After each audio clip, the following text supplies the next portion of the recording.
Você está prestes a assistir uma entrevista maravilhosa. Eu vou até usar a expressão uma entrevista deliciosa sobre a história de vida do Daniel Macedo. Você vai se surpreender de uma origem muito humilde, com muita dificuldade financeira, até a aprovação em concurso, mestrado. Ele chegou à Defensoria Pública Geral. Ele foi defensor público geral da União. Uma história incrível. Então, assista esse vídeo com o coração aberto, porque você vai se emocionar como eu me emocionei. E dá o like, pega esse link, já manda para várias pessoas, compartilha nas suas redes sociais, porque vai te fazer bem e vai fazer bem a muitas pessoas. E quando eu falo te fazer bem, é porque vai te ajudar tanto interiormente, mas também vai te dar muitas estratégias do que fazer e do que não fazer para obter sucesso, beleza? Então, curta, se delicie com essa entrevista maravilhosa. Fala pessoal, tudo bem? Como é que vocês estão? Sejam muito bem-vindos a mais um episódio do João Mendes Entrevista, sempre com um convidado especial, para a gente entender aqui sobre a trajetória de vida, a jornada de estudo para concurso público, quais foram as dificuldades, quais foram os acertos, quais foram os erros e aquilo que pode te ajudar. Então, fica ligado porque o convidado de hoje eu já conheço há alguns bons anos, né, Daniel? Sei que você já Com clicou certeza. aí, já sabe quem é o convidado. Daniel é um querido amigo de muitos anos, né? A gente já dá aula junto aí no ênfase. A gente já conversou sobre vários assuntos, já pegou carona junto. É uma história longa, então a gente vai conversar aqui com o Daniel Macedo. Daniel é defensor público, eu não vou dar todas as credenciais dele, vou deixar ele falar, né? Mas eu quero te dar as boas-vindas, Daniel, e te agradecer muito por esse nosso bate-papo, essa entrevista. Eu tenho certeza que ela vai ajudar bastante. Pessoal, eu quero passar a palavra para você fazer aquela saudação calorosa aí, pessoal, e aí eu já vou daqui a pouco fazer a primeira pergunta. Bom dia, João. Bom dia, boa tarde, boa noite para quem nos assiste a qualquer momento, né? É uma honra compartilhar esse momento com você, com o ênfase, com os alunos do ênfase, com o corpo docente, com o público em geral, para falar um pouquinho sobre a minha trajetória como defensor público federal, como fui aprovado, qual foi o processo de aprovação, né? É um processo dependendo da técnica e do curso que você faça, e de outros fatores que nós vamos comentar aqui. Pode ser um processo mais longo, pode ser um processo mais curto, né? Importante destacar isso. Falar um pouquinho também da minha trajetória como defensor público federal, na sequência como defensor geral federal. E é isso, estou aqui à disposição, João, para as perguntas, para os esclarecimentos, de modo que a gente possa ajudar quem está nos assistindo. Legal, legal. Então vamos lá, Daniel, você já falou, né? Você é defensor público, é, você também tem uma carreira acadêmica, né? A gente vai falar sobre isso, vai chegar nisso. Mas me diz como é que foi o início de tudo, né? Você fez direito, a faculdade de direito foi sua primeira e única faculdade, ou você chegou a fazer alguma outra antes, enfim, como é que foi do momento? Eu vou fazer várias perguntas, mas estão todas conectadas com a mesma ideia para você desenvolver, né? Então, como é que foi assim? Você começou a fazer direito, você entrou na faculdade, desde o primeiro momento, desde sempre, o concurso público era o seu objetivo, ou esse objetivo foi algo que surgiu no meio do caminho? Como é que foi você olhar para o concurso público e terminou a faculdade? Como é que foi a tua trajetória até passar na Defensoria Pública? Você fez só a Defensoria Pública? Você fez outros concursos? A Defensoria Pública era o objetivo ou foi tem momentos que tem carreiras que escolhem a gente, não é a gente que escolhe a carreira, né? Então, assim, você escolheu a Defensoria Pública ou a Defensoria Pública te escolheu? Enfim, são várias perguntas, todas conectadas, mas só para te dar um norte aí, para você falar da tua história aí no direito e até chegar à Defensoria Pública. Vamos lá. Eu sou filho de dois comerciantes, né, pernambucanos, que chegaram aqui no Rio de Janeiro, e eu vou encurtar bastante essa parte da história, tá? Ali na década de 70. Fica à vontade. E ali em 1990 a gente teve um presidente, posso falar o nome, Fernando Collor de Mello, que quebrou as pernas, entre aspas, dos meus pais, né? Tiveram o dinheiro da poupança garroteado.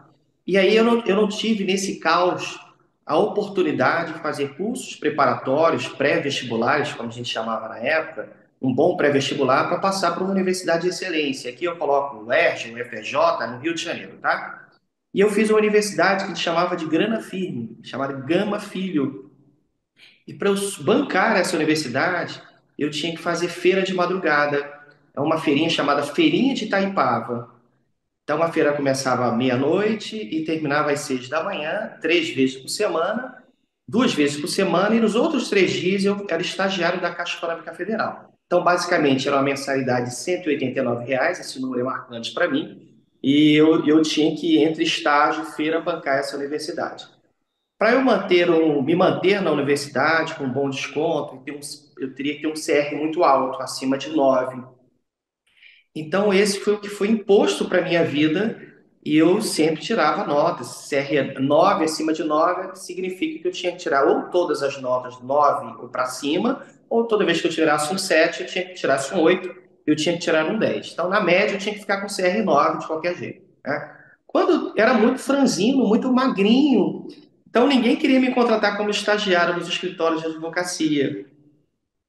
E aí eu lembro que quando eu fui receber a carteira da ordem, na seção do Rio de Janeiro, no centro da cidade, por curiosidade, junto comigo foi aquela atriz, a Flávia Alessandra, no Google, se você jogar, se você não visualizar a imagem dela agora, mas no mesmo dia. E era uma situação muito díspare, né? Porque ela já era famosa e eu era ainda um rapaz que tinha que fazer feira para me bancar. E eu lembro que minha mãe me entregou a carteira da ordem, e falou assim: meu filho, parabéns, que bom, que orgulho de você, meu filho. Me formei muito novinho, João, com 20 anos. Na época eu adquiri a maioridade pela colação de grau em nível superior. E aí o que que acontece? Minha mãe falou assim: meu filho, que bom, parabéns, mas a gente vai ter que ir daqui direto para a feira. E aquilo foi uma facada no meu coração. Eu falei: como assim? Eu sou advogado, como é que eu vou direto para a feira? A gente vendia blusa de segunda pele, calça jeans, roupa jeans, né? E eu falei assim: mãe, eu tomei uma decisão. Eu vou para a feira hoje, mas essa vai ser a última feira da minha vida. Como assim? Você quer que eu vá te bancar? Não sei o quê. Né? Minha mãe falou assim, mas super muito carinhosa, me deu todo o suporte para que aqui eu estivesse. E eu falei, não, mãe, eu queria que a senhora me bancasse exatamente isso. Por 6 meses, eu me comprometo para sair um concurso em 6 meses. Já estava no meu radar um edital para analista judiciário do Tribunal de Justiça, 100 vagas. E aí, João, ali foi a minha primeira experiência com concurso público. Na hora eu entendi que para mim só me restava a persistência e a resiliência. E ali era processo civil, processo penal, português e codgerge. Eu estudava em pé, sentado, no ônibus, na privada, almoçando. Eu utilizava todo o meu tempo possível para estudar o edital. Eu mapeei o edital, eu tirei cópias do edital, coloquei na minha parede, uma caneta Lumicolor, era decoreba mesmo, você tinha que gravar muitos artigos de lei, sabia que esse era o caminho, sabia, muito importante. No concurso, você tem que entender qual a metodologia que você vai utilizar para vencer aquele edital. E organização, é o primeiro ponto, é de extrema importância. Você não estuda ao léu, você planeja o teu estudo e muitos alunos erram aí. A gente vai falar sobre outros elementos também, como inteligência emocional, que na época a gente não falava disso, mas hoje você tem que ter muita inteligência emocional para o concurso. Então, mas na época eu só entendia de resiliência, persistência e planejamento. E era o necessário para eu passar. E aí eu passei entre as 100 vagas, eu lembro que foi um concurso com mais de 100 mil inscritos, e eu passei dentre as 100 vagas e fui chamado. Foi a minha primeira experiência, tá? E eu tive a alegria de trabalhar com dois juízes extremamente disciplinados, com duas mulheres que me ensinaram tudo, mas eu vi que já não era mais tempo de ficar. Então eu fiquei de 1999 a 2005, e um belo dia eu estava andando na Avenida Rio Branco e vi um edital, 14 vagas para a Defensoria Pública da União. E Daniel, até aí você já tinha feito outros concursos? Vários concursos. Infelizmente, sem as técnicas, sem a internet tão pujante que a gente tem hoje, né? E com poucos cursos preparatórios de qualidade. O ênfase já existia nessa época, tá? Já tinha família constituída, pegava 10 horas da manhã como analista judiciário, eu fazia todos os esboços de sentença, informações de HC, decisões interlocutórias, eu sentava ao lado da juíza, reduzia a termo todas as atas, todas as audiências, Só que aí eu fui pegando uma aprendizagem muito forte, um aprendizado muito forte, tanto do lado da acusação quanto do lado da defesa. Então eu pegava o furto de 1 quilo de picanha no Carrefour até um atentado violento ao pudor do pai contra a filha. Ações de altíssima complexidade. Então, na seara criminal, eu me preparei muito também com a prática que eu tive. Depois eu fui trabalhar com uma juíza na área civil, extremamente técnica, honrada, humilde, atendia todo mundo muito bem, então eu dei a sorte de ter mulheres na minha vida que foram referências para a minha vida. E um belo dia, eu comecei a estudar para a Defensoria Pública da União. Até aí, eu já tinha feito mais de 20 concursos. Então, eu não parei. Então, uma primeira dica: tem muito servidor que ingressa no serviço público e ele descansa e assim vai até se aposentar. Ele não cria o movimento necessário para eu sou analista judiciário, mas eu posso ter um cargo maior, um cargo melhor, que me propicie mais liberdade. Então, os concursos da área federal, os concursos da área estadual. Então, eu já tinha isso em mente. Eu não deixei que o meu salário na época, eu lembro quanto era, R$ 1.800, me deixasse numa zona de conforto. Então, eu já almejava um cargo maior, qualquer que fosse. Eu já tinha um norte que eu queria, que era um cargo da área federal. E assim comecei a estudar para a área federal de modo mais segmentado, limando aquelas matérias que só caem na área estadual. Isso diminuiu bastante. Tá? Então, eu fiz um curso mais generalista e depois eu fiz um curso mais específico para a área federal. E aí eu conheci o ênfase. Na sequência, eu já fui sendo professor também do curso ênfase. Você quer fazer alguma pergunta, João? Eu posso continuar? Pode continuar. Então, só para a gente situar aqui no tempo. Então, você passa no concurso de analista em 99 e você fica 99, nele até 2005, né? 2005. E, e aí, nesse período de 6 anos, você fez mais de 20 concursos, né? Mais de Beleza. 20 concursos. Quando eu estiver olhando aqui pro lado, eu tô com a minha caneta aqui, o meu caderninho, tô tomando Sim, nota. Então, perfeitamente. pode seguir aí. É. E aí, o concurseiro que tem inteligência emocional, ele tem que ter ciência, não é, é aquela frase que já é clichê mesmo, né? Você não estuda para passar, mas até passar. Você tem que calibrar as suas expectativas. E aí é um controle mental mesmo. Olha, eu sei que eu posso demorar 30 concursos, mas eu posso demorar 2 concursos. E tinha gente do meu lado que no primeiro concurso para o Ministério Público passou. No primeiro concurso para a Defensoria passou. E essa vitória desta pessoa, eu tenho que dar parabéns e saber que ela fez o caminho dela. Você não sabe as lutas que ela teve antes. Eu lembro que eu tive aula com um juiz federal, salvo engano, ele passou pelo ênfase também, chamado Marcelo Leonardo Tavares. É um juiz federal. Maravilhoso, maravilhoso. Ele foi uma Prof- referência para mim. Espero que ele ouça isso. Ele ainda até hoje é uma referência para mim. E ele falou o seguinte: professor, olha, gente, professor dando ele aula foi de direito funcional e previdenciário previdenciário. e constitucional, previdenciário e constitucional, exatamente. É isso. E ele falou assim: olha, gente, nos meus 5 anos de universidade, já no primeiro ano eu comecei a estudar para concurso. Aí eu falei assim, bateu aquele arrependimento. E aí, outra dica que eu dou para você: o arrependimento é inútil.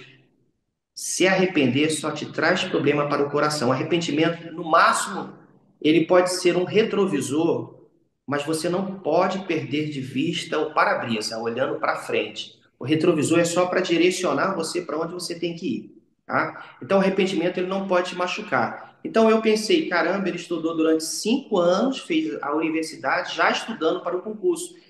Esse ensinamento eu estou trazendo para minha filha agora, que quer ser diplomata, vai fazer direito e vai cursar 3 línguas em paralelo. E um pouco mais à frente vai fazer um curso preparatório para a diplomacia. Então, esse ensinamento eu já trago para minha filha, muito importante. Então, eu passei para a Defensoria Pública da União da seguinte forma: com que eu tinha, estudando para concurso, de forma mais planejada, com mapas mentais. Muito importante você estabelecer mapas mentais. Já tinha uma família para sustentar, isso é um diferencial em que sentido? Isso eu não entendi como um peso, mas como um gás. Eu já tinha uma filha, casei muito cedo, então eu sabia que para dar melhores condições de vida eu teria que estudar para um concurso maior também. E a defensoria eu me apaixonei por quê? Porque eu monitorava o comportamento dos defensores como analista judiciário e secretário de uma juíza. Então, a balança era muito. Hoje melhorou, calibrou um pouco mais, mas essa balança era muito descalibrada, João.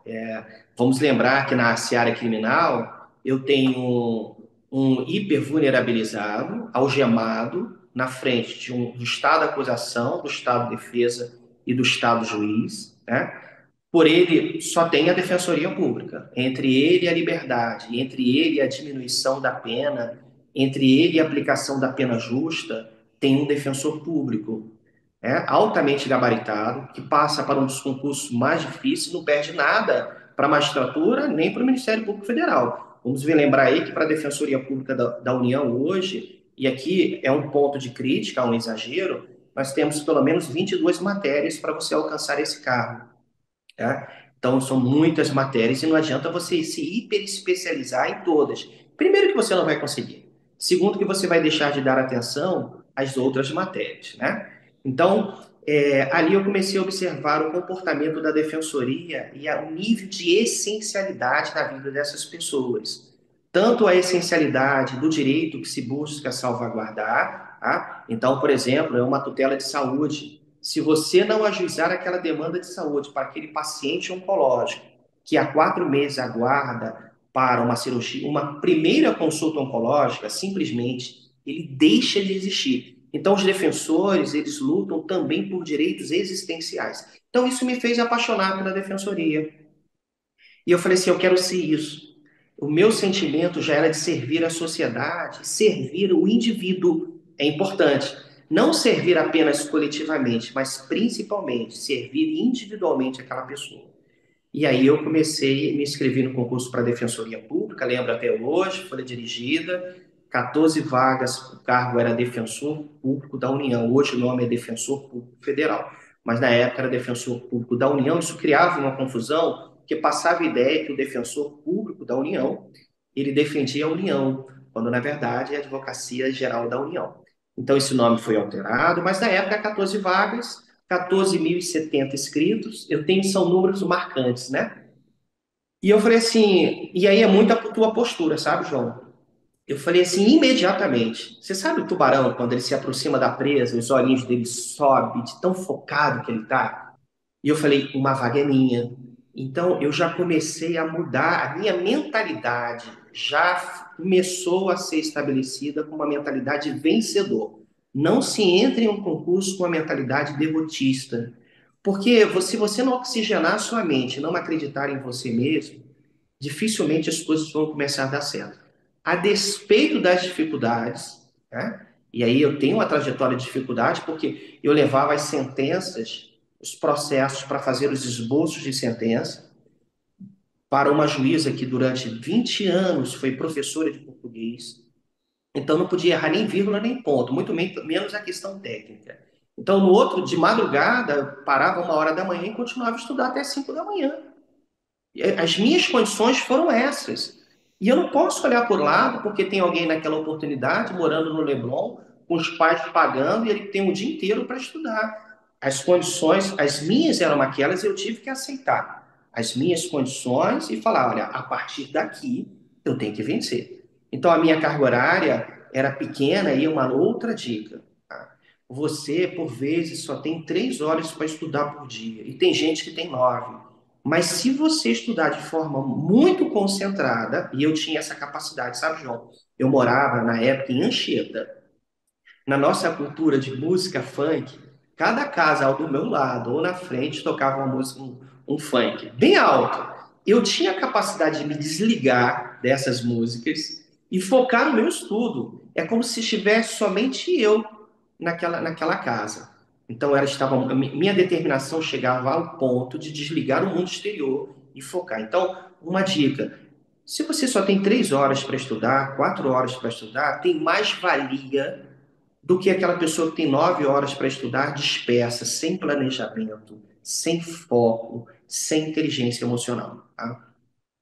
E aí eu passei na primeira etapa, aquela prova que a gente chama de prova maldita, da CESP-UNB, onde cada errada anula uma certa, e eu tive a inteligência,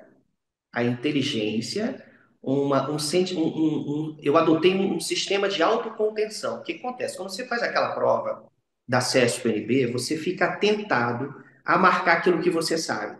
Então, eu lembro que eram 200 itens.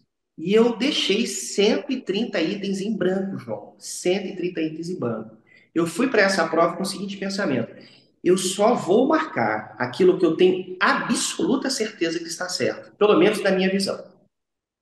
Isso fez com que minha nota de corte fosse lá para cima, a minha nota fosse lá para cima, o que me credenciou ir para a segunda etapa, duas provas discursivas, já diminui bastante o espectro de matérias, tá? Eu lembro que foi uma questão envolvia embargos de declaração, quem fez embargo de declaração com o objetivo de pré-questionar a matéria tirou nota máxima, foi o meu caso. Mas quem fez recurso especial, afirmando que a matéria já estava pré-questionada, ficou com uma pontuação um pouco menor, mas também passou. Tá? Pelo menos era a única questão que eu lembro. Fui bem nas outras questões. Em dado momento, eu estava em Brasília para fazer a minha prova oral.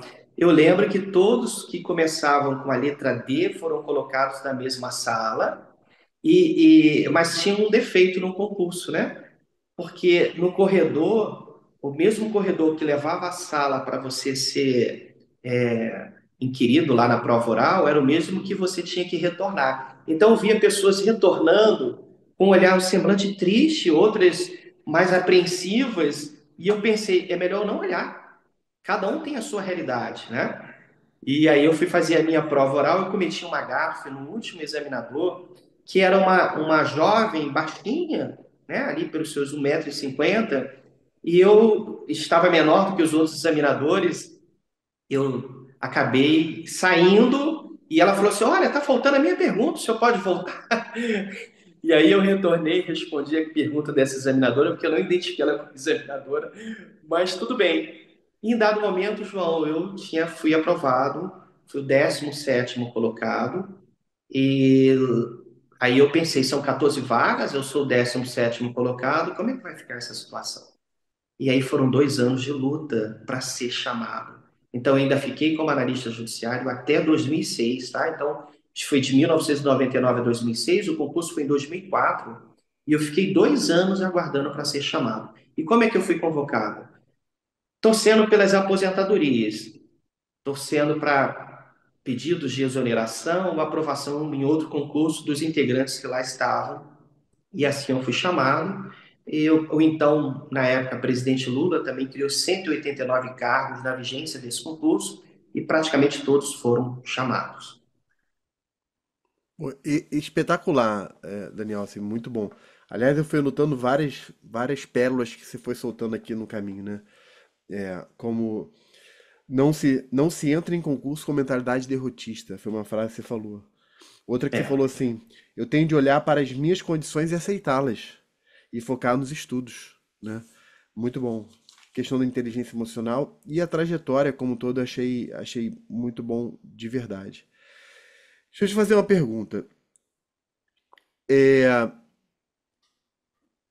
como é? Vamos explorar. Eu quero entrar na questão do método de estudo, né? Como você efetivamente estudou e como você. O que que você aprendeu, assim, de que é uma boa prática ou uma prática que não é tão boa, né? Mas antes de entrar nisso, vamos pegar só um pouquinho, explorar um pouco a questão da Defensoria Pública, né? O que é a Defensoria Pública da União, né? Qual é a diferença da Defensoria Pública Estadual, né? Quais são as principais matérias, não em termos de concurso público, tá? Falando matérias em termos de atuação profissional, né? Quais são as principais áreas de atuação de um defensor público federal, né? E aí, nesse contexto, fala um pouquinho também da tua trajetória dentro da DPU, porque eu também sei que é uma trajetória muito legal, né? E aí, pode falar também um pouco da tua formação acadêmica, enfim, fala um pouquinho, vamos falar ali, gastar aqui uns minutinhos falando sobre a defensoria, né? A carreira, a atuação e um pouco da tua atuação dentro dessa carreira. perfeito. A divisão entre Defensoria Pública da União e Defensoria Pública dos Estados e do DF considera em muito a divisão de repartição funcional de atribuições. Então, a Defensoria Pública da União, como regra, vai atuar nas ações que são ajuizadas em face da União, empresa pública federal, autarquia e fundações públicas de natureza autárquica. Então, como regra, a Defensoria Pública da União defende o vulnerabilizado, lembrando aí que há uma nota de corte aí, até 2 salários mínimos, tá? Nós somos cerca de 670 membros atualmente, um orçamento de cerca de 700 milhões de reais. Só para que você tenha uma ideia, o Ministério Público Federal, o Estado, a acusação, tem um patrimônio, um orçamento de 7 bilhões de reais, tudo bem, é o orçamento não do MPF, mas do MPU, Ministério Público da União, onde o MPF é um dos braços, né?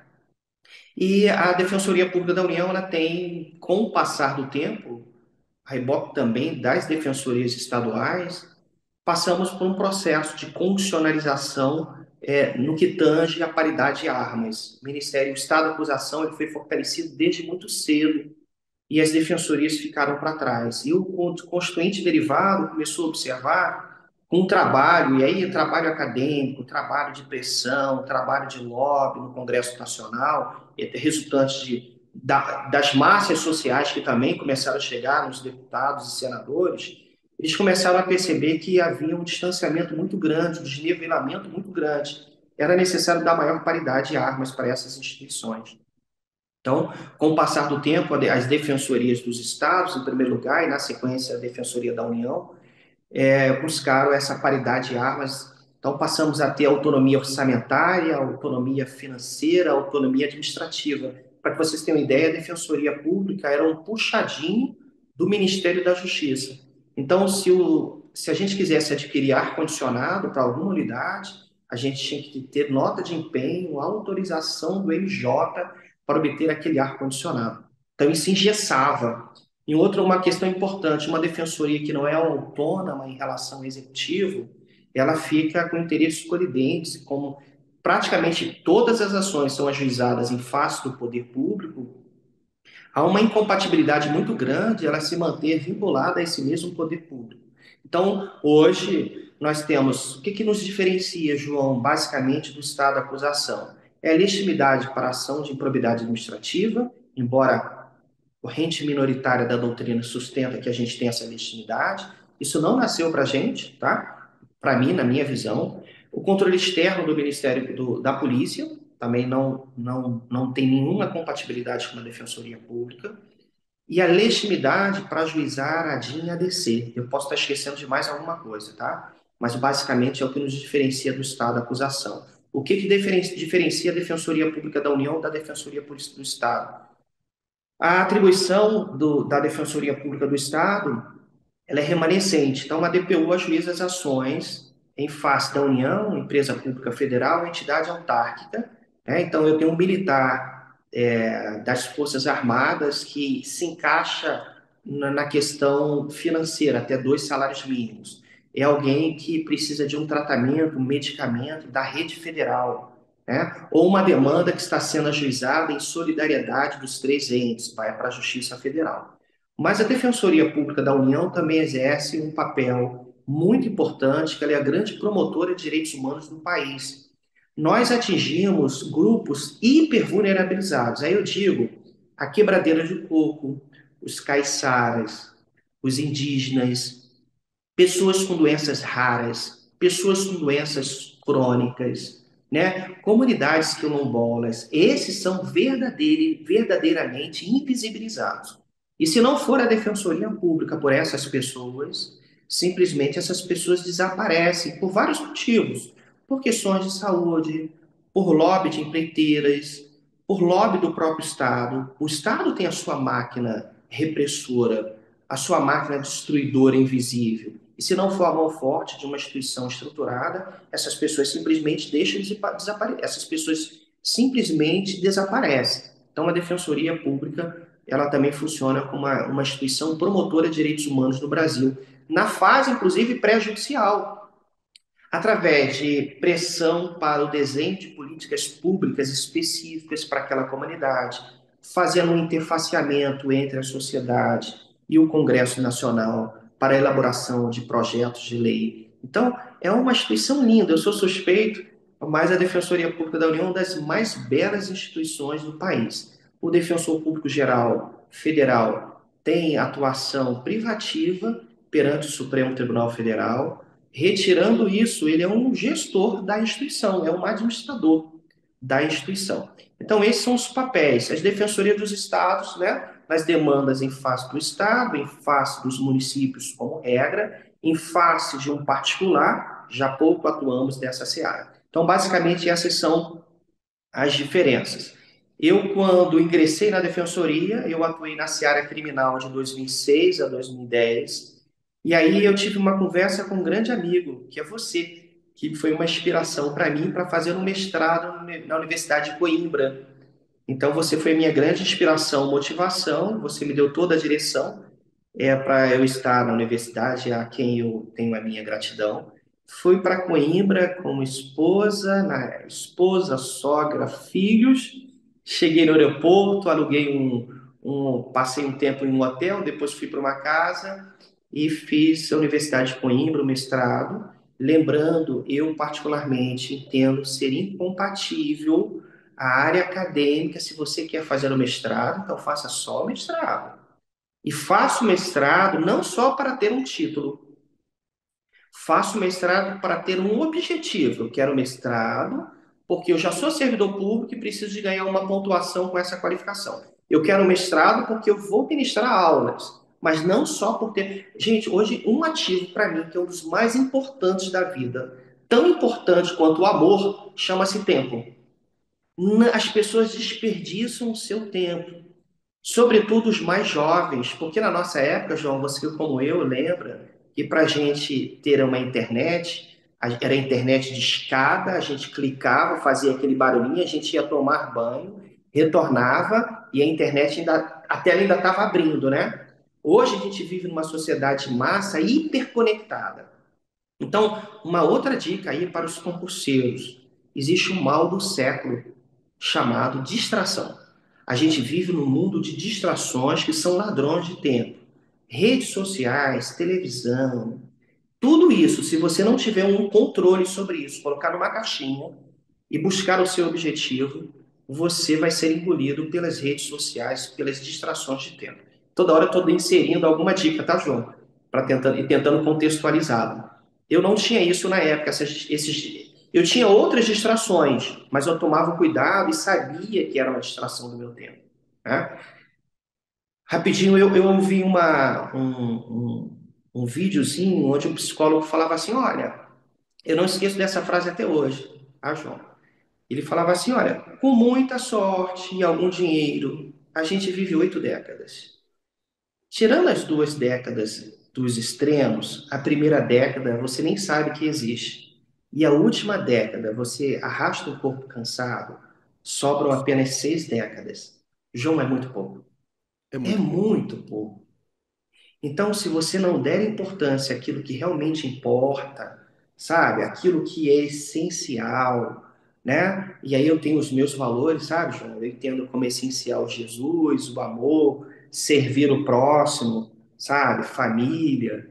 Então, se você não der importância ao que é essencial, o tempo vai passar muito rápido. E quando viu, você tem, como eu tenho hoje, 48 anos de idade. Se Jesus me chamasse para a glória, eu já estaria satisfeito.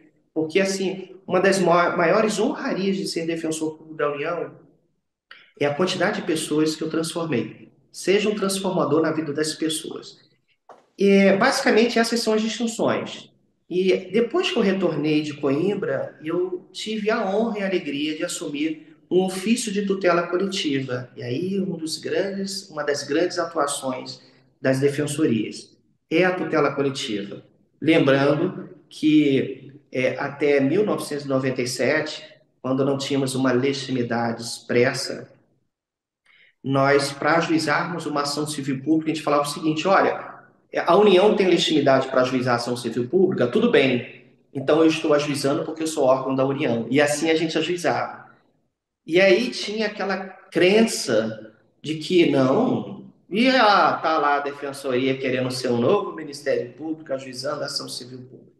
E nós precisávamos de ajuizar essa ação porque eu tinha um direito difuso, coletivo em sentido estrito, individual homogêneo, que dizia respeito a uma massa de pessoas hipervulneráveis, que o Ministério Público não passou no radar do Ministério Público, né? Então já tínhamos algo bem estruturado. Grande parte da magistratura extinguiu o processo sem resolução de mérito por entender que não havia legitimidade. Depois isso foi inserido na Lei 7347 de 85, passamos a ter a legitimidade. E eu lembro do meu primeiro caso, João, que foi um grupo de milicos, né, de soldados, que tiveram rabdomiliose por excesso de esforço no exercício no exercício militar.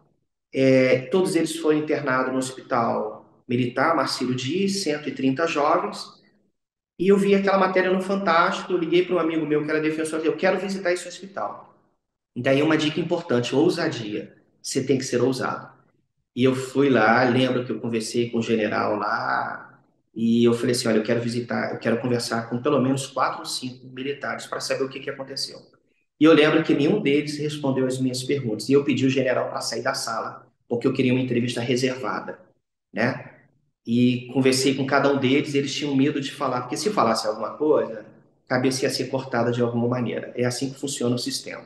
Depois eu descobri que por falta de água, essas pessoas ficaram, a SEDAI fez uma obra e faltou água, e quando os jovens chegaram dos exercícios militares não tinha água. Então, conjugando excesso de esforço físico e ausência de água, tiveram rabdomeliose, todos foram internados. E a partir daí começou uma trajetória que eu entendo que foi muito frutífera, porque eu comecei a identificar aqui 6 hospitais federais, comecei a ver uma legião, identifiquei, por exemplo, 14.070 pacientes aguardando para fazer uma cirurgia há quase 10 anos. Eu ajuizei uma ação coletiva, na época era o então governador Sérgio Cabral. Eu verifiquei que o estoque do INPO estava desabastecido, eu entendi o poder da imprensa de conceder entrevista, então dava literalmente conceder entrevista todos os dias, porque a situação era mais ou menos assim, João. O sindicato me ligava e falava assim: olha, eu tenho 6 pacientes em jejum há um dia, preparados para fazer a cirurgia, mas não podem fazer porque não tem roupa cirúrgica. E aí eu ligava para o diretor, vai resolver? Se não resolver, eu vou para a imprensa. Então, não resolvi, eu ia para a imprensa. Eu falei, olha, atualmente, eu sei o que a imprensa gostava. Eu era usado pela imprensa e usava a imprensa. A imprensa gostava de uma boa matéria, com personagem, boa história e números. E eu tinha todos esses elementos. E o diretor sabia que no outro dia, a mãe dele ia ligar para ele e falar assim, mas o que está acontecendo aí? Você vai deixar morrer? Era uma coisa assim, surreal, mas era assim que eu resolvia. E os 6 pacientes faziam uma cirurgia. Então, eu salvei literalmente, João, milhares de pessoas. Eu tive a honra, com o meu cargo, de ajudar milhares de pessoas. Eu monitorava o caminho que os pacientes oncológicos no estado do Rio de Janeiro faziam até ter a primeira consulta oncológica. Eu tinha um número de pacientes que faleciam no curso. Então, a minha vida era ajudar essas pessoas. Um belo dia eu pensei, por que não comandar a minha própria instituição? Tá? E falei assim, eu vou fazer esse percurso. E comecei a fazer esse percurso e tive a honra de ser nomeado Defensor Público Geral Federal. Uma lista tríplice, na época eu fiquei em segundo lugar, eu tinha que, o primeiro colocado era o então Defensor Público Geral Federal, e conseguir esse cargo tão importante. Quer que eu fale agora da trajetória como defensor geral, João, rapidamente? Sim, por favor. Tô achando muito bom, muito interessante, Tá. legal. Como defensor público geral federal, muitos dos que votaram em mim votaram em razão da minha atuação na atividade fim. Como eu tinha uma atuação muito midiática, mas o midiático aqui, longe da palavra vaidade, mas como elemento de estratégia para ajudar o próximo, e isso me fez muito bem, não foi pela minha atividade acadêmica, porque eu também já era professor de processo civil em diversos cursos preparatórios e universidades, mas não foi por isso, foi pela minha atuação na atividade fim. Eu fui, só para que você entenda como é que é o processo, né? Estávamos em uma pandemia, o Defensor Público Geral Federal, ele passa pelo mesmo processo de aprovação do Procurador-Geral da República e do Ministro do Supremo Tribunal Federal. Ele é sabatinado pela CCJ do Senado Federal após a indicação do presidente da República. E na sabatina, eles, no meu caso, eu fui sabatinado com mais 4. né? Os outros quatro eram dois para o CNMP e dois para o CNJ, só que praticamente todas as perguntas foram feitas para mim. Eu estava muito preparado, e aí as dificuldades, lembra do feirante lá? Qual o processo que ele teve que passar para chegar até aqui? Então, gente, olha, eu soube capitalizar o sofrimento da minha vida para algo bom. Eu entendia que o sofrimento trazia frutos para mim. E quando eu passei a entender isso, que o sofrimento era passageiro, mas que ele trazia algo de bom para mim, isso foi extremamente importante. Porque tem pessoas que sofrem e vão para um certo tipo de alçapão emocional e a porta é fechada. E tem pessoas que sofrem e adotam uma postura de vitoriosa, focada no que quer. Então, todas as perguntas foram feitas para mim. Eu, como já tinha uma preparação como professor, isso me facilitou bastante, porque você entra numa sala de aula, fazer, na época, as turmas presenciais, você tinha uns 100 alunos, e você tem que encarar 4 horas de aula sobre coisa julgada e tem que dar uma boa aula, porque o professor é avaliado pela sua aula, as avaliações chegam na direção do curso, né? Então, assim, isso me fez bem a minha oratória. Na CCJ é assim, você é sabatinado e a presidente da CCJ, o presidente, fala assim, agora vamos ver o painel. E a sua vida está sendo decidida ali. Abre o painel para saber quantos votos você teve. Eu lembro que na época eu tinha que ter 22 votos para cima. Eram 30, eu tive 27 votos. 3 contra, porque era de uma base contrária àquele governo, então votaram contra. E é assim mesmo. E você acha que terminou o processo? Não. À noite, no meu caso, o seu nome vai para o plenário do Senado Federal. Então você submete uma segunda votação. No plenário do Senado Federal, você é aprovado. Para ser aprovado, tem que ser por maioria absoluta. Então, metade mais um de todos os membros do Senado Federal. Não é maioria relativa. Então, para embaixador, é por maioria relativa. Eu tinha candidatos a embaixador por maioria relativa do meu lado. Mas para Ministério Público, chefe do Ministério Público da União, Defensoria Pública da União, Ministro Supremo, CNJ, STJ, posso estar esquecendo de algum, é maioria absoluta. E aí você fica naquela expectativa, porque se é maioria absoluta, você tem que partir da premissa que a maioria dos membros tem que estar presente. A votação era presencial. Mesmo na pandemia, ela tinha que ser presencial. Foi uma loucura. Então o senador, o presidente, falou, olha, todo mundo compareça aqui no plenário, vai começar. E ele colocou logo o meu nome. Não foi uma espécie de boi de piranha, mas meu nome já foi na frente para testar o plenário. E aí eu tive 47 votos, né? Muitos estavam ausentes até por conta da pandemia. Se eu não alcançasse esse número, simplesmente ser reprovado e volta para a base. E aí, João, você não faz concurso nem curso para ser defensor geral de uma instituição. E aí o segredo, e eu digo que foi um sucesso a nossa gestão, eu falo isso desprovido de qualquer vaidade, tá? Foi um sucesso. O segredo, um verdadeiro líder, ele escolhe liderados que em cada quadra de atuação faça algo melhor do que ele. Número um, e que uma chamada entrou aqui, mas já desliguei. Número um, número dois, que essas pessoas tenham um comprometimento republicano. Então, eu tive a sorte de ter 18 defensores e defensoras federais comprometidos com uma coisa pública, sem negociatas, sem coleguismo, sem apadrinhamento. Eu lembro que quando eu cheguei, a gente tinha cerca de 20 carros. O defensor federal, muitos tinham de carro oficial para a audiência. E eu falei assim: vamos devolver todos os carros, né? Porque pandemia, e mesmo que retorne, eu não quero carro, porque a Advocacia Geral da União anda de táxi gov. Por que o defensor não vamos gastar o dinheiro público com isso? De maneira alguma. Então, nós entramos para mudar todo um sistema na instituição, com 18 pessoas, e nós conseguimos fortalecer a defensoria, em tese, em suma.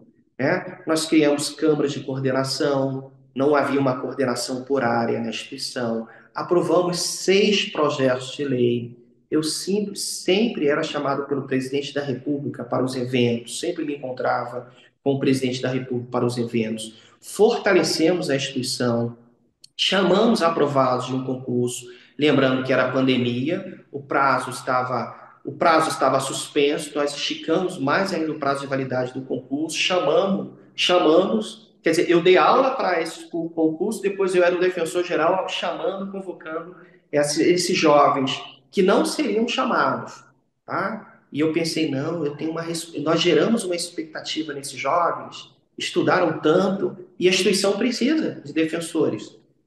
Nós deveríamos ser, no mínimo, 1.200 defensores federais. Hoje somos cerca de 680 defensores federais. É muito pouco, João.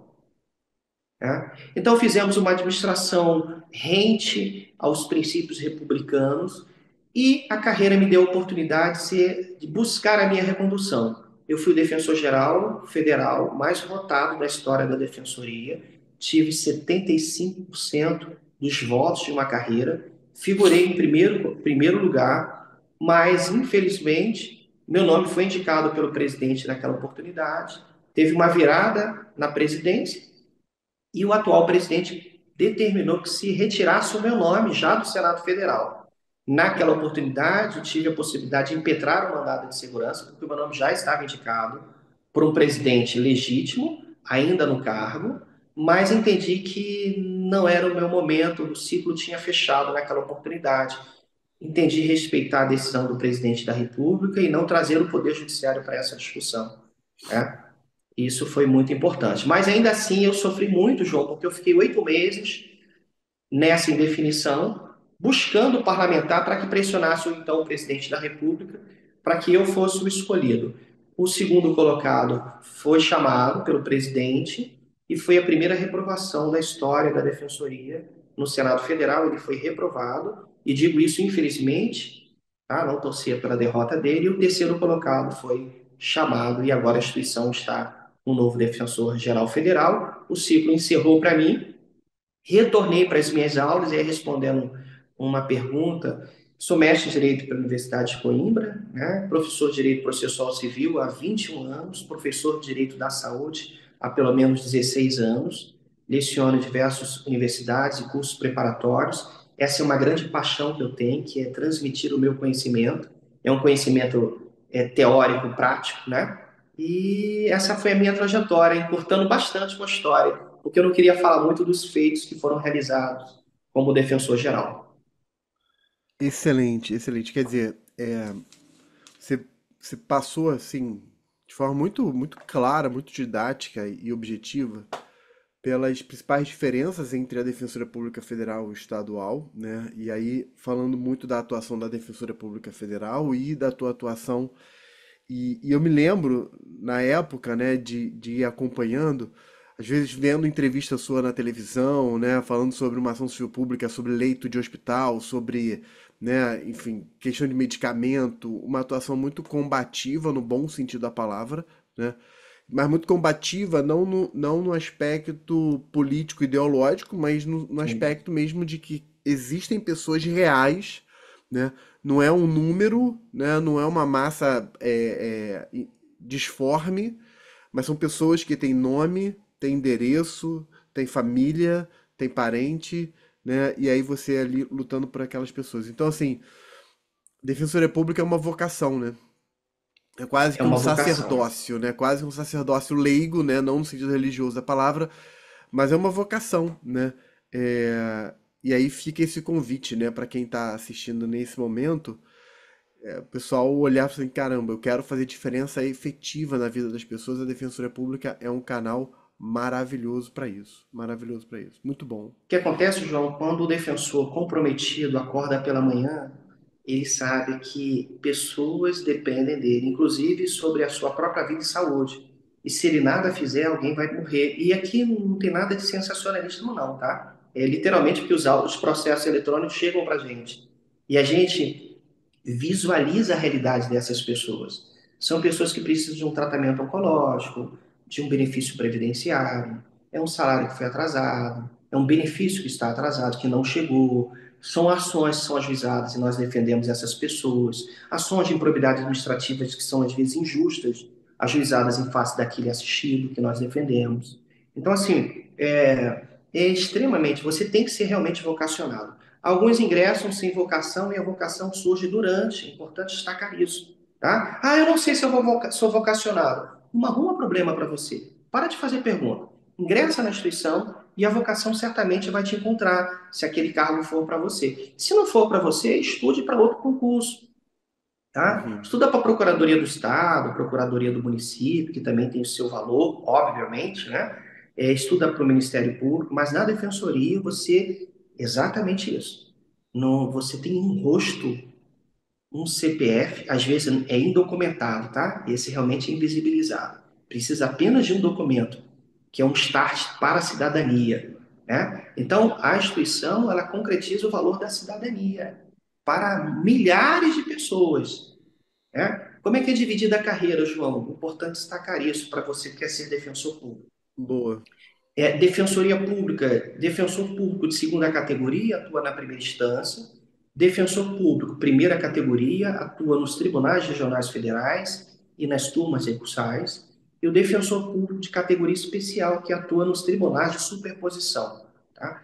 Então, os tribunais de superposição, STJ, STF, os demais tribunais superiores. Né? Tribunal Superior do Trabalho, Superior Tribunal Militar, estou esquecendo Tribunal Superior qual? Eleitoral. Isso, eleitoral. Defensor na primeira categoria, mais ou menos, bruto, ganha 27 mil, na primeira categoria 31 mil e na categoria especial cerca de 34 mil reais. Tá? Recentemente foi aprovada uma lei, e aí mais um parâmetro de equalização com o estado da acusação, que nos concede um benefício, uma gratificação por substituição barra acumulação, que pode chegar até um terço. Então, nós não tínhamos isso, né? Nós não temos auxílio moradia, como tem o Ministério Público. Também não vejo sentido de termos auxílio moradia e também não vejo sentido que eles tenham auxílio moradia, tá? Mas tudo bem, isso é uma outra discussão, mas nós não temos isso. Praticamente isso é o que nos distingue do Ministério Público na questão remuneratória. Como defensor geral, eu aprovei um projeto de lei que fixasse o subsídio do defensor geral federal, como já é fixado para o Ministério Público Federal e para os membros da magistratura. Então, antigamente, o defensor, isso aí é uma outra questão importante, o defensor geral da União tem iniciativa de projetos de lei. Então, a gente mandava um anteprojeto de lei para eles, com um aumento para todos os membros da carreira. Hoje não. Basta enviar o projeto de lei com o valor do subsídio, já com percentual de aumento para o Defensor Geral da União, e uma vez aprovado esse valor, é aprovado em efeito cascata para todos os membros da carreira. Então, assim, isso foi uma vitória importante também durante a nossa gestão, onde nós aprovamos 6 projetos de lei. Então, basicamente, essa é a divisão da carreira. Se você ingressar agora, não tem esperança que você vai ficar no Rio de Janeiro, são as grandes capitais, as grandes não, né? Todas são importantes, mas numa capital da região sudeste, ou no seu estado lá em Pernambuco, você vai para o norte, basicamente vai para o norte, vai ficar 2, 3 anos, por vezes você vai ficar em área de fronteira, mas meu amigo, você vai com 27 mil reais, um cargo onde você tem uma estabilidade, um cargo que, sobretudo, mais importante, você vai estar ajudando o próximo, e a vocação, ou seja, não existe, certamente ela vai surgir nesse curso. Opa, tava mutado aqui. Excelente que você falou sobre a vocação surgir depois, né?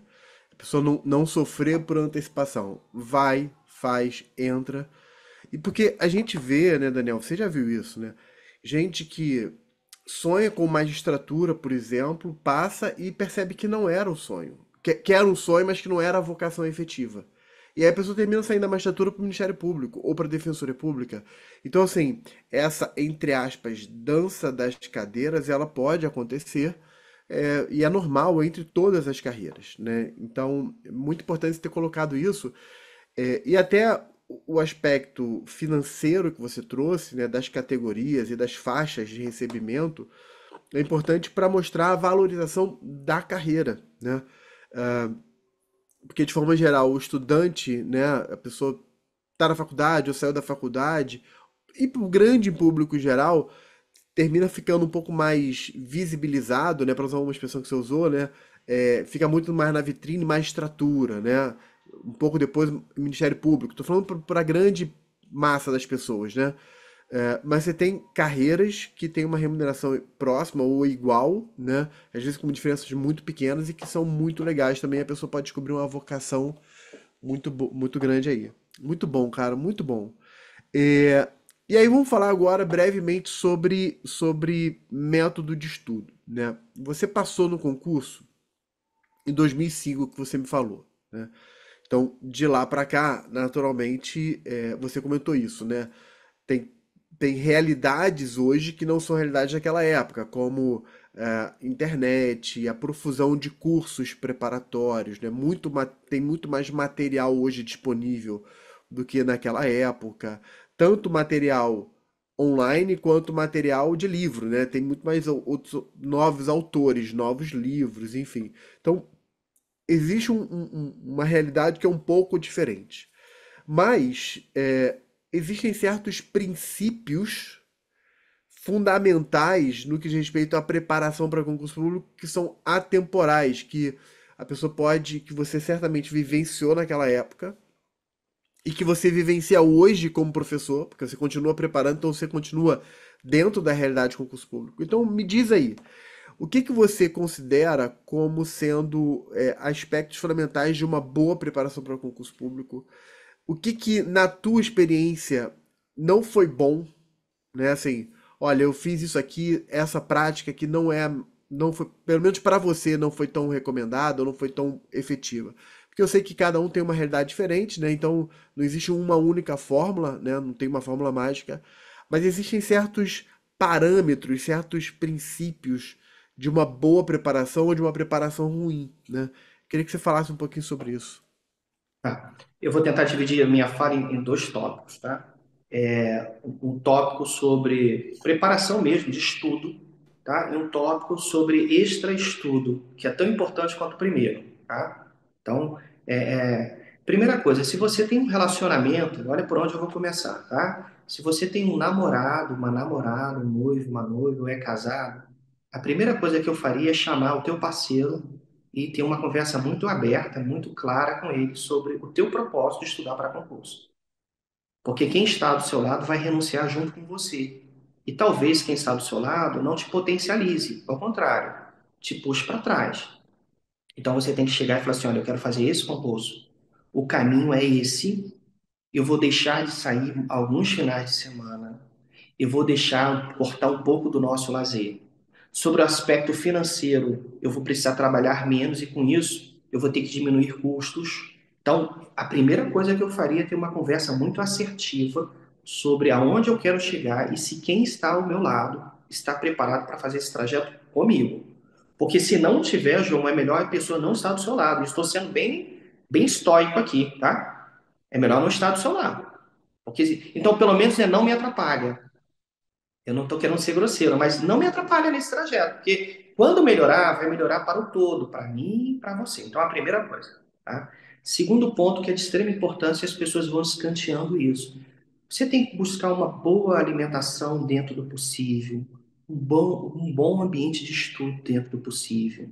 Você tem que se hidratar, você tem que se alimentar bem, deixar, porque o teu aspecto biológico parece que não, mas também conta para a sua concentração. De preferência, você tem que ter um momento para você se exercitar, tá? Então, se exercitar, se hidratar, se suplementar, se alimentar bem, dentro do possível, evitando o lixo, tá? Porque se você comer hambúrguer à noite, se entope 22, às 22 horas comendo feijão com arroz e um belo bife, você não vai dormir bem. Então, outro ponto de destaque, sono reparador. Você tem que ter um sono reparador. Tá? Ser aprovado num concurso envolve cada um desses elementos. Todos contam de alguma forma, de uma forma mais contundente ou não. Você tem que buscar um sono reparador. Então, esses são pontos de partida. Ainda este estudo, você tem que ter muita inteligência emocional. Evitar, eu sei que nesse mundo bélico que a gente vive, mas você tem que evitar problemas, seja no trânsito, seja dentro de casa, seja problemas de relacionamento, porque isso vai drenando as suas energias, tá? Então, escolha as pessoas certas para caminhar do seu lado. Evite discussão, evite impor.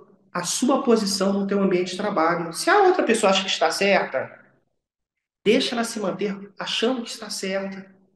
Ganhe tempo com isso, faça o que tem que ser feito, faça bem feito no trabalho e vá para casa estudar. Outra, não desperdice tempo. Eu lembro, João, que para ir para a vara onde eu trabalhava como analista judiciário, eu tinha que pegar um metrô e um trem. Essa 1 hora e 30 minutos, sentado ou em pé, o meu livro estava aberto. Tá me ouvindo? Tá mutado, ficou mutado. Tô te ouvindo, pode continuar. Essa 1 hora e meia, sentado ou em pé, o meu livro estava aberto. Porque eu entendi que era 1 hora e meia para ir, 1 hora e meia para voltar.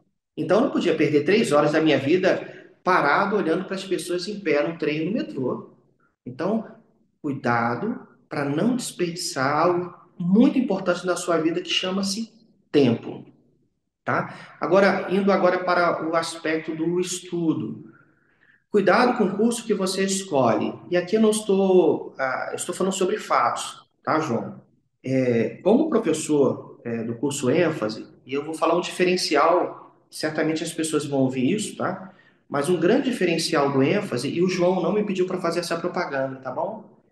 Talvez esteja até constrangido com o que eu vou falar, mas como professor, desde sempre o ênfase encaminha para a gente todo o edital mapeado com o número de questões daquele concurso por matéria. Eu nunca vi isso em nenhum curso, tá? E olha que eu dou aula em diversos cursos. Por matéria, segmentado, com um quantitativo de questões que caiu. Então, coisa julgada. Quantas questões sobre coisa julgada? Então, existe um planejamento para os professores. Não é eu chegar lá e dar aula como eu quero, né? Então, há um direcionamento acadêmico para que, olha, foque nessas questões, porque existe uma equipe por trás que mapeou todo o concurso, todos os editais, todas as questões, e já fizeram um cálculo de probabilidade. O concurso também é probabilidade, envolve também a palavra probabilidade. Então, não escolham qualquer curso, porque às vezes você vai perder 1 ano e meio, 2 anos, num curso tão generalista, que você vê que o professor não é preparado para aquilo. Ele sabe até corrente majoritária, esse é o generalista, tá? O professor sabe o que é corrente majoritária, minoritária, posicionamento do STJ, do STF, até do tribunal local. Ele é até um bom professor, mas ele não sabe o cálculo de probabilidade daquela questão cair naquele concurso. Aí já começa a fazer um diferencial absurdo. É um curso que ele é customizado para aquele concurso que você quer passar. Vamos olhar aí a magistratura federal, o índice de aprovação dos magistrados da Seara Federal que sai do curso ênfase. Mais uma vez, João não pediu para falar nada disso, tá? Certamente isso é uma surpresa para ele, e eu falo isso com muito gosto, pelo orgulho que eu tenho do curso ênfase, porque mudou a rota da vida de milhares de pessoas no país, sendo aí um propulsor na aprovação nos concursos, tanto da área federal quanto da área estadual. Então, assim, busque um curso preparatório que tenha isso, esse comprometimento com o edital, com aquele concurso, onde você consiga ouvir da boca do professor a probabilidade de número de questões que podem cair sobre aquela matéria. É de suma importância, tá? Eu faria mapas mentais e um planejamento de estudo. Não seja hiper especialista nas matérias. Eu prefiro que você seja mediano em todas as matérias e alcance a aprovação, do que você focar muito em uma matéria e ser um especialista. Outro ponto importante, isso foi importante para a minha aprovação, João. Eu direcionava os meus esforços exatamente para as matérias que eu detestava.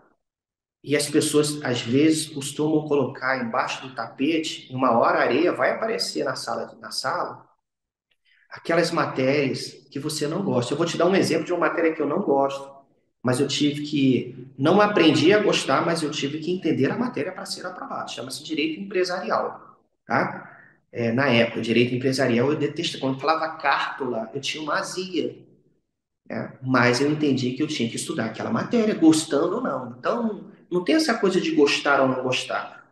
Tem um comportamento estoico, faça o que tem que ser feito. Então, muito cuidado, que silenciosamente você se distancia de matérias que você detesta, mas você precisa dela para ser aprovado.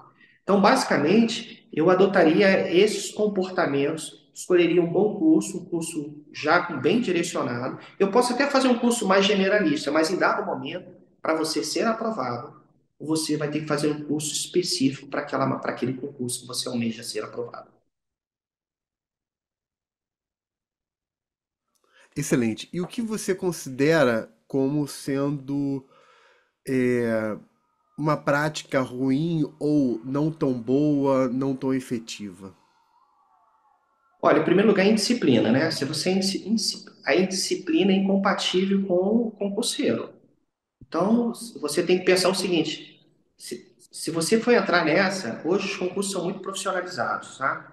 Se você entrar numa linha de indisciplina, você está fadado ao insucesso desde o início. Então, se você não tem claramente o que você precisa fazer, a disciplina para mim é um elemento essencial. Essencial. Segundo, não autossabotagem, João. O concurseiro ele se autossabota o tempo inteiro. Como? Tá? Uma das formas de autossabotagem é comparação. E essa comparação vem pelas redes sociais ou pela tua vida cotidiana. Não se compare a ninguém. Cada um tem a sua realidade. Cada um tem o seu momento. E aqui, João, e eu respeitando todas as religiões, tá? Eu vou fazer um case, colocar um case de sucesso aqui. Jesus, quando veio ao mundo, ele poderia chegar ao mundo já formado, com 30 anos, e durante 3 anos exercer o seu ministério. Jesus estava no momento da criação do mundo, junto com Deus e Espírito Santo. Foi colocado no ventre de uma mulher. Você sabe que quando a gente nasce, quando o ar entra no pulmão, dói. Jesus nasceu, certamente levou um tapa no bumbum, chorou de dor, e ele teve o processo dele até 30 anos. É como se colocasse, João, é como se colocasse o João Mendes, com toda a formação intelectual dele, no corpo de uma lesma e falar assim: vai. Então ele foi colocado no ventre de uma mulher virgem e ele teve que obedecer o processo. Tenta imaginar ele todo poderoso, já com 5 anos, podendo fazer todos os milagres, isso não está registrado, mas o primeiro milagre foi do vinho, bem lá na frente. Ele teve que se preparar. E então, biblicamente, nós temos os nossos processos, João. Com 30 anos ele começou o ministério dele, demorou 30 anos. E assim também foi como Davi, que até ser rei, ele foi perseguido por Saul, demorou 3 anos como rei da Judéia para ser o rei de Israel. Mas antes, ele teve que passar pela humilhação de estar ao lado dos irmãos, quando o profeta chegou, falou assim: ó, não é nenhum de vocês. Ele, qual o único filho que estava trabalhando lá fora? O meio-irmão. Era Davi. E onde ele trabalhava? Apacentando ovelhas. E onde ele apacentava? No deserto. Normalmente de madrugada. Deserto é frio. Ele encontrava um urso, um leão. Ele teve o processo dele para ser o rei. Eu tive meu processo. Antes de ser defensor geral federal, eu fui um feirante. A feira começava meia-noite, terminava às 6 da manhã. E minha mãe foi muito determinante nisso para mim, porque às vezes eu chegava na feira, não tinha, eu tinha que vender uma calça jeans para comprar um palito, um espeto que a gente chama de espeto de frango, né? E aí eu com minha mãe, a gente atendia lá para as 3 da manhã, ia para baixo da barraca, era em Itaipava essa feira, e estudava. Eu só tinha isso. A gente vê o campeão agora, o Poatan, né? Eu gosto muito de MMA, né? E ele falava assim: olha, eu era borracheiro. E as pessoas têm sempre opções. Eu não tinha opção. Na verdade, eu tinha uma só. Eu continuava como borracheiro, alcoólatra, ou eu lutava, literalmente, para ser campeão de kickboxing. Depois eu cheguei onde eu estou, né? Então, existe um processo, existe uma variável chamada tempo. Se você não respeitar o teu tempo, então não se auto-sabote com comparações. Você pode demorar 10 anos para ser aprovado, mas se você tem esse propósito, essa determinação, você vai ser aprovado, tá? Então, e normalmente as pessoas que vivem num ambiente caótico são as que vencem. Então não interessa se tem alguém que mora no Leblon, tem 6 horas de estudo, tem um pai e mãe para bancar, ele é a realidade dele. E você não sabe o que acontece dentro daquele apartamento lá no Leblon, para saber se realmente, às vezes eu tenho dois pais depressivos que brigam o tempo inteiro. né? Você não tem paz, o contato com as drogas é uma realidade, às vezes, naquela localidade. Você não sabe o que que a pessoa vive. O dinheiro não é o elemento de felicidade nas nossas vidas, né? Mas existem outros valores. Então, basicamente é isso, João. Cuidado com a autossabotagem, cuidado com os ladrões de tempo, sobretudo as redes sociais. Concurseiro é incompatível com o comportamento de ficar no feed rolando até 1 hora da manhã. Ele tem que ter suas 7 horas de sono, se alimentar bem, evitar discussões, evitar problemas. Basicamente é isso, João.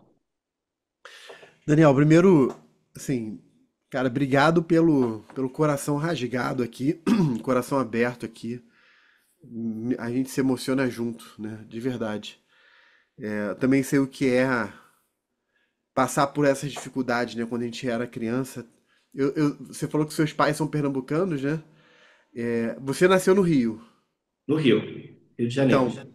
eu sou pernambucano de nascimento, então a história é parecida. Só que nasci lá e vim pra cá pequeno, né? Então eu também passei por muitas dificuldades financeiras, né? Até a gente conseguir, pelos estudos, que foi a tua história, né? Pelos estudos, conseguir romper aquela bolha e sair e conquistar alguma coisa na vida, né?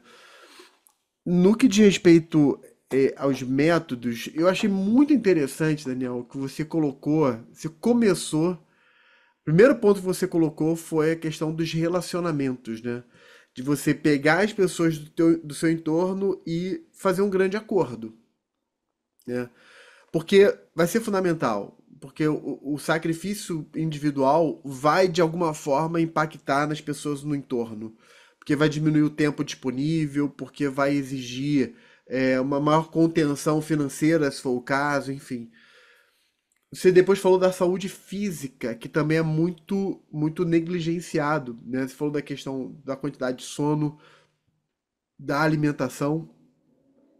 A gente ignora muito a questão dos alimentos inflamatórios e como os alimentos inflamatórios eles geram uma inflamação invisível pra gente, né? Porque não é uma inflamação que você tem uma febre, por exemplo, e que você fica doente no primeiro momento, né? Pode ficar lá no futuro. Então, vai minando, só que isso gera problemas nas nossas conexões neurais. Tem questões de que o pensamento se torna pensamento acelerado, a quantidade de açúcar do organismo, né? Então, tem pessoas que, dependendo do problema neurológico que ela tem, e em alguns casos até psiquiátricos, a ausência do açúcar, uma baixíssima quantidade de carboidratos, sobretudo os carboidratos refinados, por exemplo, parte do tratamento médico necessário para a pessoa poder ter uma vida funcional, né? Enfim, então fica essa sugestão, né, Daniel, das pessoas se informarem, né? Talvez a pessoa não vai ter tempo de, vou ficar comprando livros para estudar sobre saúde. Mas você tá ali, de repente, na hora de um almoço, alguma coisa, vai ouvir um podcast, pô, ouve um podcast ali sobre saúde, sobre alimentação, para pelo menos você trazer uma informação que te dê um pouco de luz sobre esse assunto, que te dê um pouco mais de consciência, porque conhecimento é libertador, né? Então, o conhecimento né, é libertador. Então, muito bom você ter colocado essa questão da saúde física. A questão do curso preparatório, né, de fazer uma boa escolha. E aí eu vou um pouco além, né? Eu te agradeço pelas palavras carinhosas que você falou sobre o ênfase, e vou fazer de forma aberta, né? Assim, escolha materiais, seja o curso, seja um livro, que seja focado em concurso público. Então, por exemplo, Daniel, pegando a tua matéria que é processo civil, você pega um autor consagrado como Fred Dier, que é espetacular, já deu aula no ênfase, é maravilhoso, né? Mas talvez não seja a primeira leitura recomendada para concurso público, né? Porque a gente está falando de, eu acho que são 5 volumes, né? O curso dele, né? Se não me engano, 4 ou 5 volumes, né? Então, de repente, no primeiro momento, a pessoa tem que pegar uma obra ali mais curta, para quem gosta de livro, né? Ou fazer um curso. Então, você tem ali autores que são maravilhosos. Vou pegar em constitucional. né? Você tem autores ali, pegar um Carlo Otílio da vida, né? Um Ingo Sarlit, que tem livros espetaculares, enfim, mas talvez não seja o mais recomendado. Então, fazer uma boa escolha de material focado em um curso público, né? E aí você falou de mapa mental, né? Não focar só na matéria que gosta e não ser especialista numa única ou em poucas matérias, mas estudar todas as matérias. Eu vou dar uma opinião, tá? Não foi o que você falou, eu tô falando a minha opinião em cima do que você falou. É, acho que essa questão de não ser especialista. Eu concordo, tá? Não ser especialista numa matéria só, ou em poucas matérias, e não focar só no que gosta. Eu concordo. E tem que estudar tudo, porque a pessoa vai passar sabendo tudo.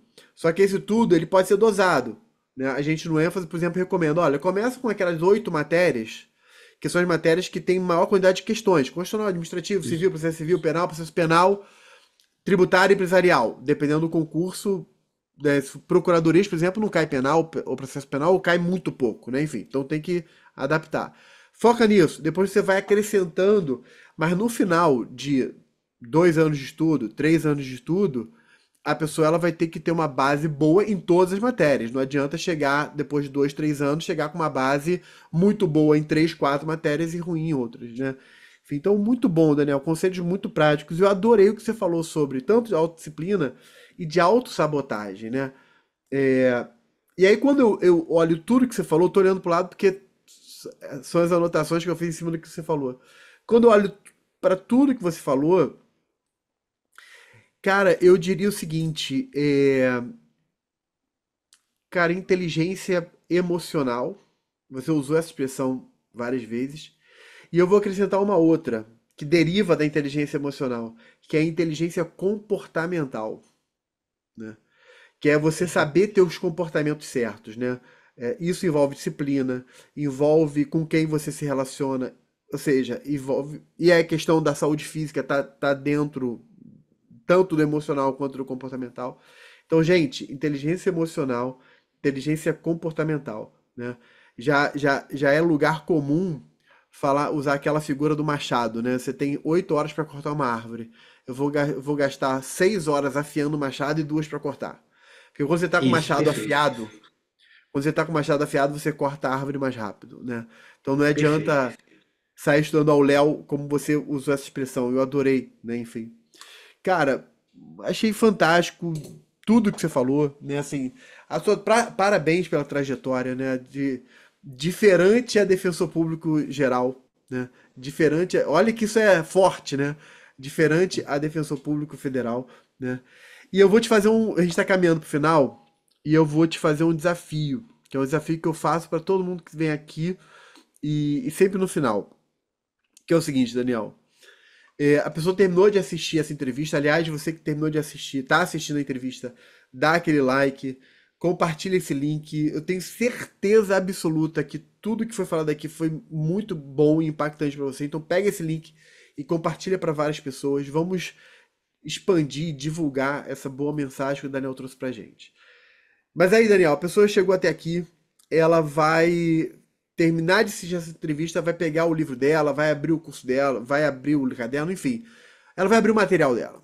E a primeira coisa que essa pessoa vai ver é uma frase sua. By Daniel Macedo, né?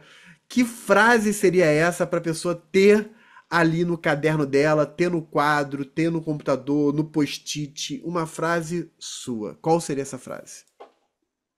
Olha, João, eu não sei se a frase é minha, mas é uma frase que eu gosto bastante, tá? É praticamente um clichê.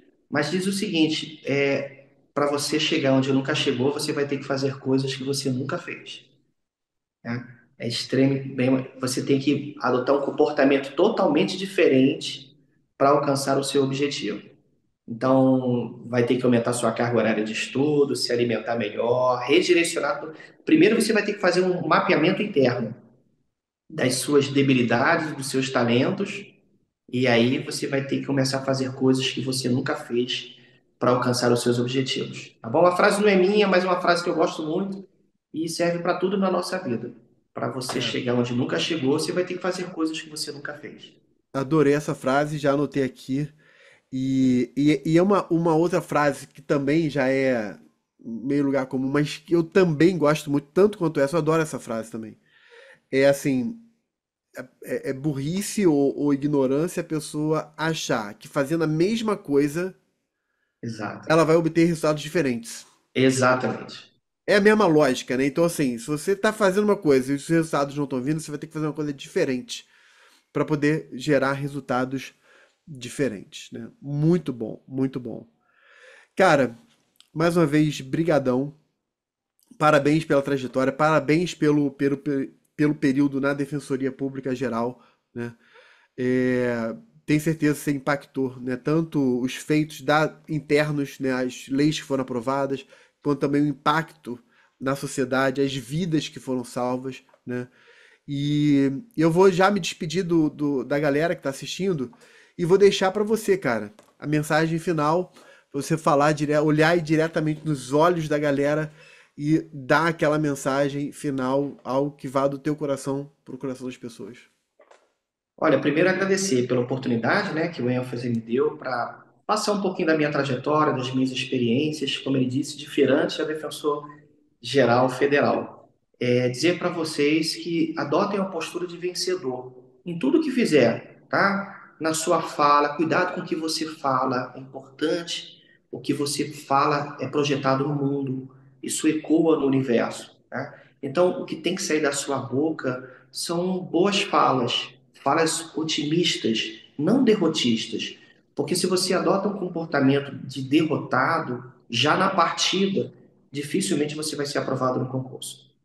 Concurso é sinônimo de desafio, desafio diário, né? Então, muitos desafios vão se avolumar, são diários, de todas as matizes. Mas se você afia bem o machado durante muito tempo, e envolve tudo que nós conversamos até agora, relacionamentos, evitar autossabotagem, ter um comportamento disciplinado, se você escolher um curso bom, a escolha dos livros, metodologia de estudo. Eu, se hoje voltasse a estudar para o concurso, eu no mínimo eu tiraria 3 meses planejando 2 meses planejando o que seriam os meus próximos 3 ou 4 anos, né? Isso otimiza tanto o teu preparo para o seu estudo, você não tem noção. Então, adote todas essas posturas que nós falamos até então, mas uma postura vitoriosa. Eu não sei qual é a sua religião, e se você também é um ateu, eu respeito, mas se você tem uma religião, acredite em Deus, mantenha foco, força, esperança e seja um concurseiro profissional. Existe um grupo de amadores que dificilmente eles vão alcançar algum objetivo, mas seja um concurseiro profissional, isso envolve tudo que nós falamos até então. Um abraço, tudo de bom para vocês. Não deixa de nos seguir também no Instagram, Daniel Macedo DPF. Se você permitir, João, já acabei falando. Meu Instagram é Claro, Daniel Macedo DPF, arroba Daniel Macedo DPF. Um grande abraço para vocês. muito bom. Daniel, mais uma vez, obrigado. Galera, um abraço para vocês e dá o like, se inscreve no canal e manda essa entrevista para muita gente, beleza? Valeu, meu querido. Um forte abraço. Um abraço, tudo de bom. Obrigado, tá, João? Fica com Deus.